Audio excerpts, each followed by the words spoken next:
This is how you can easily change your Gmail name. If you're a returning subscriber, keep being amazing. If you're new here, you're welcome. Please subscribe and hit the notification bell. Let's get started. Get to your Gmail account. Click on the profile picture right here. If the Gmail account you want to change its name is selected, you can go ahead. If it is not, you can select the Gmail account you want to change its name. This is mine. I will simply click on manage your Google account. Manage your Google account. Next is your personal information.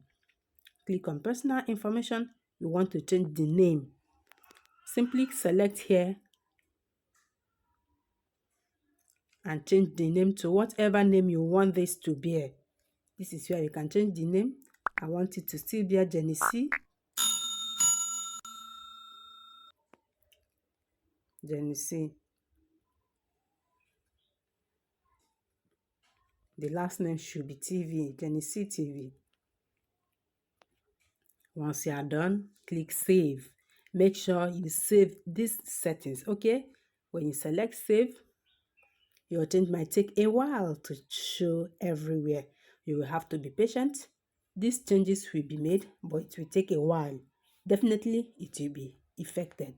Thanks for watching. This is how you can change Gmail name on your mobile phone. I will see you in my next one. Cheers to your success. Keep being amazing. Bye-bye.